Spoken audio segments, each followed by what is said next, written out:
Here's a fun, freaky question. If you opened your bank app right now, would there be a charge on there that you forgot existed? Probably ask you where this conversation was going. Well, I did decide to count how many digital subscriptions I had. That does not sound like a good thing to do. 17. 17? 17 was the magic number. I had very good reasoning behind like every single one of them when I signed up. We all do. You sign up because you're solving a problem. Recurring subscriptions are the equivalent of the late night infomercial. How many do you think you have? 6. But I haven't counted yet. So that's 6 that I can think of. Gonna say there's probably more out there. This is Angry on the Inside. I'm Jess. And I'm Jeannine. We're both certified ADHD coaches, but this podcast isn't coaching. It's not therapy or medical advice. It's honest conversations about being women with late diagnosed ADHD and everything that goes along with it. Take what resonates and leave the rest.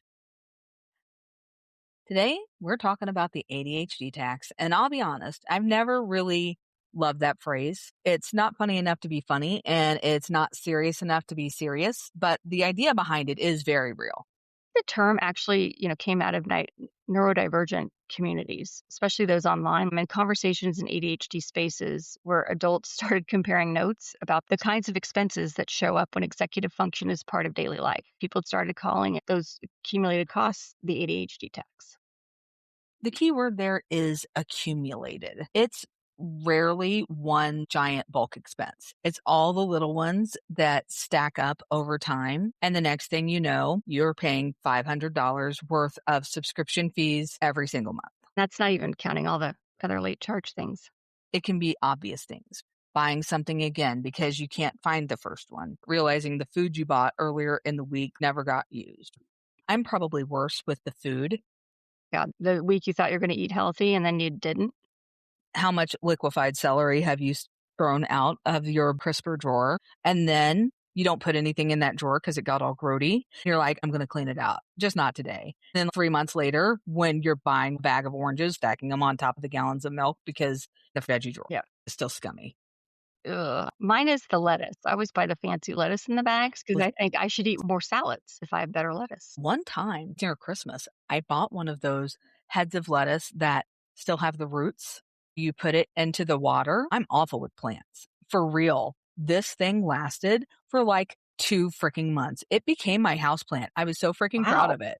And the little leaves like just stayed so nice. We used it once for the actual lettuce, but it was on the counter as decoration for like the next 8 weeks. I was so excited about that. You actually used it though. That's good. I did use it once. Maybe you would say that like object permanence kind of kicked in. And I didn't think about the fact that it was food. It was plant, not food, even though it was plants. It was just another plant you could kill. Is that how you started to see it? That's the thing, though. Towards the end, I was all bummed because I felt like I, 1, wasted food, and then 2, killed a houseplant that wasn't actually a houseplant. It was a very like layered emotional ordeal. For me, the big one is that return window. I fully intend to send the item back to Amazon. I'll even go online, get it like all kind of checked in, print out the label if I need to, might even put it in my car. And then somehow I just completely end up forgetting about it, even though I swore I wouldn't. And then time moves the way time moves for ADHD, and suddenly the return window is gone. Digital subscriptions don't feel dramatic. It's the case that they stack, we forget about them, and usually we're not using the services. And that is the ADHD tax. At the end of the day, what it really is and what it really means is that having ADHD is friggin' expensive. Yeah. I understand like why you not liking the term tax, but sometimes that's what it feels like. I am paying this because it's just a tax on me. Other people aren't paying it. I'm paying it because I have ADHD. Right. I know that word really resonates with a lot of people in a very like serious way. And maybe it's because I was in accounting for so long and dealt with taxes for so long. So taxes have like that double entendre, dirty negative meaning that I don't want to deal with. So maybe that's it. But it's a case of here I am having to pay this additional tax simply based on my neurodiversity and the way that I interact with the world. I guess I'd rather though ADHD tax versus ADHD penalty. Ooh, Good point. It just sounds a little nicer. But whatever you call it, we pay it for sure. We do pay it. With the subscriptions, my absolute favorite one is the Sirius XM uh, payment. You go from signing up on that special promotion for $5 a month, then you realize it's been charging you $25 for months because you missed your window. You call because you want to cancel, and suddenly they're like, "Ooh, wait a second, don't leave. We can give it to you for $4 a month." Why is there not a box I can check that just says, "I have ADHD. Please keep my price normal"? Or Wouldn't that be freaking awesome? I would love to have a checkbox that said that. or what if it just said, "Don't charge me again. I will forget to cancel, so please don't renew me even though I've checked the box and given you my credit." There are options to toggle off of like the auto renew, but Mhm. it's never when you're signing up. It's like deep down in the system, like Mm. 30 clicks Oh, in yeah. to find that sucker. Then you probably have to get a code from your email to Mhm. be able to toggle it off. I mean, Yeah. seriously, it's never ending steps to stop something that should be so simple. I know. And they Look all at know it. And that's why it's the biggest revenue generator yeah. of income is having these stupid recurring charges. I know, and I mean, I feel like it just takes extra advantage of people with ADHD because then too, you throw up all the roadblocks. We'll probably forget about it, and then if we remember it, we're gonna make it really hard for you to cancel.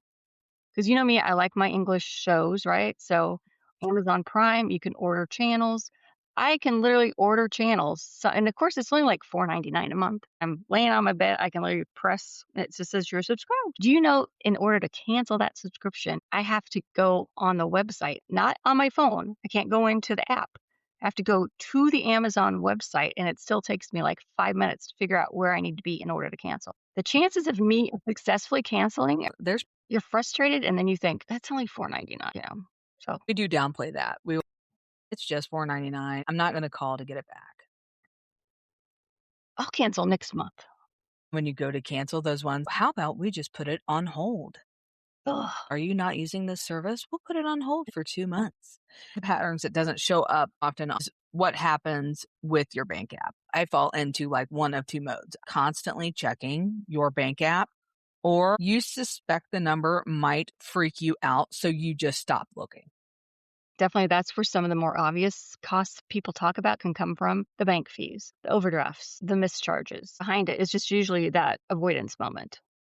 Especially after like Christmas, you've gotten out of hand and you just don't want to look at it. You're like, I might open this puppy and it might say I have $1,000, and I might open it and it might say a negative $1,000. But if I don't look, my bank account becomes Schrodinger's cat. If you don't open it, it doesn't Right. exist. I'll go through phases where I'll check every day, and then I'll realize I haven't checked for like a month. Then I'm like, "Oh, no, Yes. no, no. I've only put this much on my credit card," and in my head, I'm adding it all up, and somehow my math is so off. I am also the victim of bad math, which is its own ADHD tax in and of itself. It's like time. We don't get time. I don't get the money added up. There's another side to the conversation, which is important. Sometimes spending money is actually what can prevent bigger problems. Convenience options like taking the time to go ahead and buy pre-cut food. Fruit has rotted on my counter because I was like, I'm going to cut that up when I get home and then I'll do it tomorrow and the next day. Then I stop seeing it until it becomes just a mushy little ball of cantaloupe sitting on my counter that never ever saw the light of day. So funny you mentioned cantaloupe because that's my thing. I love cantaloupe, and I'll get one 9 times out of 10, I feel like it sits there, and I end up having to get rid of it, or by the time I do kinda cut it up, it's not even really salvageable. But I hear my mom's voice in my head telling me that it's so much cheaper. Why would you pay for someone else to cut it up? If I only cut up 1 out of every 4 that I buy, buying Mm-hmm. one that's already cut up is such a much cheaper option. Uncut up cost as much as the four that you're going to waste, but at Mhm. least in your brain, you're like, it was cut. I did actually eat it. I Exactly. actually Yeah, got around to it. I ate yeah. it and I didn't have all of this stuff going bad. Ever I would do that. It'd be like $4.99 for like 3 ounces of fruit. Why the heck would I do that? And once I finally started doing it, I was all thankful.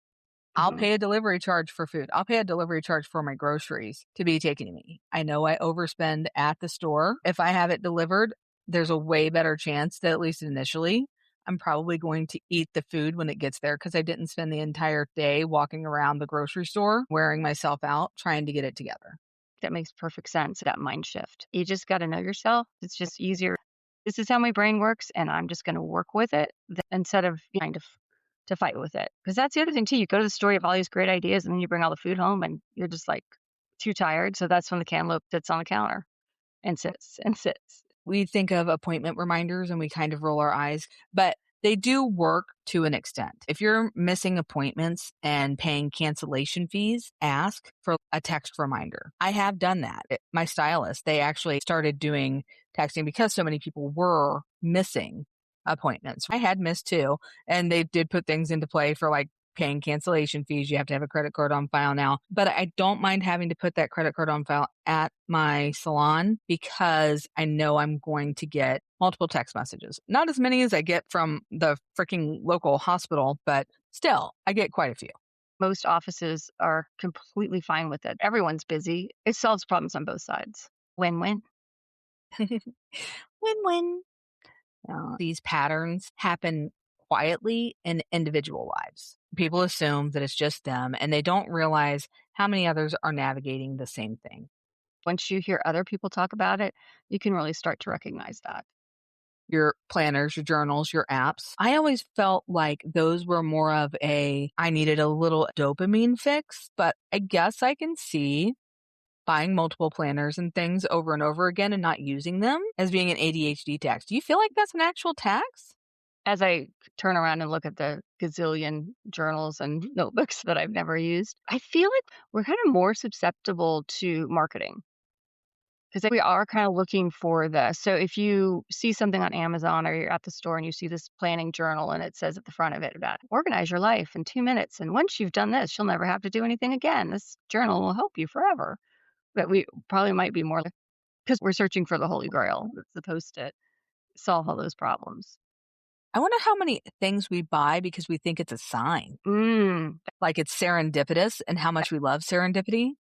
When you said time management of having to buy things last minute. I can remember doing that with my kids' Halloween costumes. Literally, it was like the day before, like, "Oh, shit, I didn't get your costume." Well, first of all, they're pretty picked over, so if you want anything decent, you're paying double what you would have paid. Booking a ticket last minute, usually it's more expensive. Right, and you're spending so much in that small window of time, that stress is going through the roof. Eating out ties into the waste of food because most of us are double shoppers.